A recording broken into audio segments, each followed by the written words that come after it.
कल रात नया इतिहास रचा गया। अब तक जाति के आधार पर आरक्षण का प्रावधान था, अब आर्थिक आधार पर आरक्षण की ओर देश ने कल पहला कदम बढ़ा दिया, जब लोकसभा ने सामान्य वर्ग के गरीबों को सरकारी नौकरियों में आरक्षण देने के संविधान संशोधन विधेयक को मंजूरी दे दी। आज दोपहर 2 बजे चर्चा के लिए इसे राज्यसभा में रखा जाएगा। राज्यसभा में यूं तो सरकार को बहुमत नहीं है, लेकिन दावा है कि ऊपरी सदन की इसे मंजूरी मिल जाएगी। The bill as amended is passed by the requisite majority in accordance with the provisions of Article 368 of the Constitution.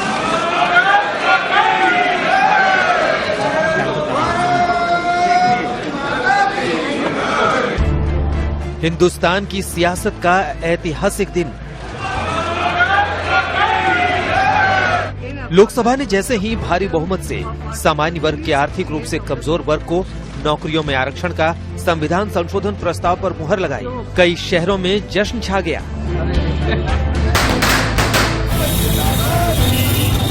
मुझे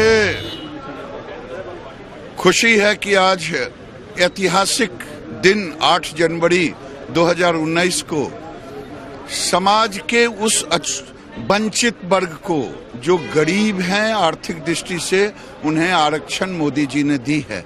मोदी जी का नारा था सबका साथ सबका विकास। उन्होंने पहले ओबीसी को कानूनी ताकत दी, 3 तलाक लाया।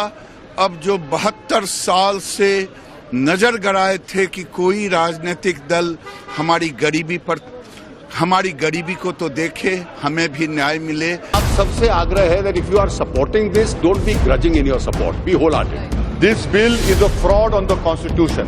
Okay. वोटिंग से पहले लोकसभा में सवर्ण आरक्षण के लिए लाए गए 124वें संविधान संशोधन विधेयक पर 5 घंटे लंबी बहस हुई।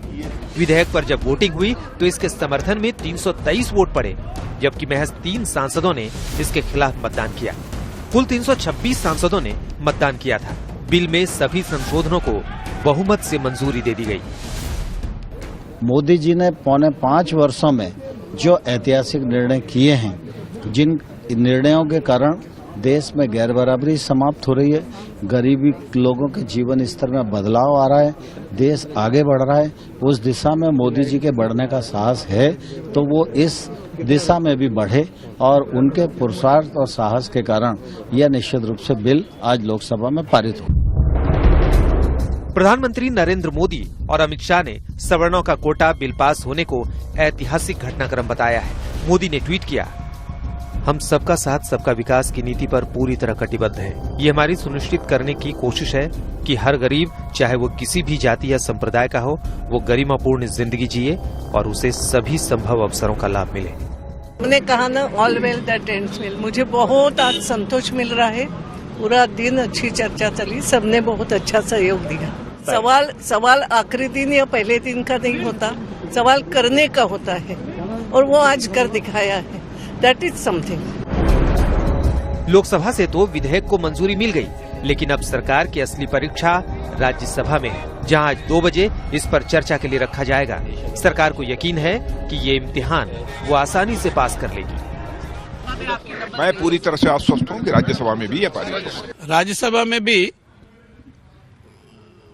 संविधान संशोधन विधेयक 2019 भारी बहुमत से पारित होगा। आज आपने और हमने सबने देखा कि लोकसभा ने लगभग सर्वानुमति से सभी माननीय सांसदों ने और सभी राजनीतिक दलों ने इसका समर्थन किया है, और उसी प्रकार का परिदृश्य कल राज्यसभा में भी होगा। सरकार की इस उम्मीद की बड़ी वजह यह है कि विरोधी दल बिल की टाइमिंग और नियत पर सवाल तो उठा रहे हैं, लेकिन सीधे विरोध करने की स्थिति में कोई नहीं है। लोकसभा से निकलते ही राहुल गांधी की चुप्पी इसका साफ इशारा कर रही है कि कांग्रेस बैकफुट पर है। कांग्रेस पार्टी तो इसके लिए हमेशा संकल्पित थी, बल्कि 2014 लोकसभा का चुनाव हुआ था तो घोषणा पत्र, उसमें भी इसका उल्लेख विशेष रूप से किया गया था। तो हमने जो प्रस्ताव सरकार लेके आई, अमेंडमेंट लेके आई संविधान संशोधन, उसका समर्थन किया है। राज्यसभा में सांसदों की मौजूदा संख्या 244 है। बिल पारित कराने के लिए 2/3 सांसदों यानी 163 वोटों की जरूरत होगी। बीजेपी के 73 समेत एनडीए के 89 सांसद हैं।